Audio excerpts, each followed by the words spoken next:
बिस्मिल्लाहिर्रहमानिर्रहीम।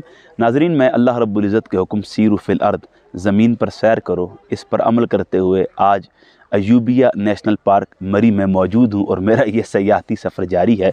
-6 सेंटीग्रेड इस वक्त चल रहा है।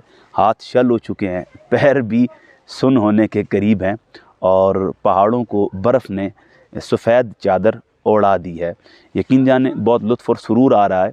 मैं इस इलाके में आया, बाज़ लोगों की इस इलाके के बारे में बड़ी मिथ हैं। बाज़ कहते हैं कि इस इलाके के लोगों का रवैया वो नाकाबिल बर्दाश्त है, उनमें शिद्दत है।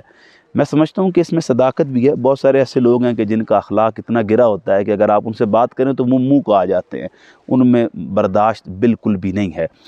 लेकिन बहुत सारे ऐसे लोग हैं कि अगर आपकी गाड़ी बर्फ़ में फंस जाती है तो वो गाड़ी को धक्का लगाते हैं, उसका कोई मुआवजा तलब नहीं करते। बर्फ़ ज़्यादा शदीद हो, होटल में जगह ना मिले तो अपने घरों के दरवाजे भी खोलते हैं और आपको वहाँ ठहराते हैं। तो मकामी लोग जो हैं उनका अखलाक और किरदार बहुत अच्छा है।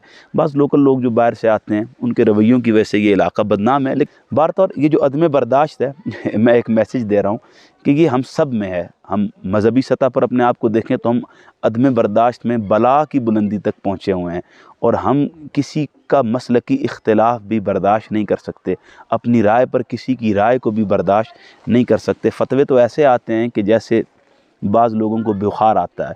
खैर, अल्लाह पाक हम सब को दीन मतीन पर चलने की हिम्मत और तौफ़ीक अता फ़रमाए। इन इलाकाजात में जब आप आते हैं तो यकीनन यहाँ के लोगों की ज़िंदगी बहुत मुश्किल है। बर्फ़ जब होती है तो 6 महीने इनके बहुत टफ़ गुज़रते हैं और इनके लिए यहाँ वक्त गुजारना इंतहाई मुशक्क़त भरा वो इनके लिए लम्हा होता है।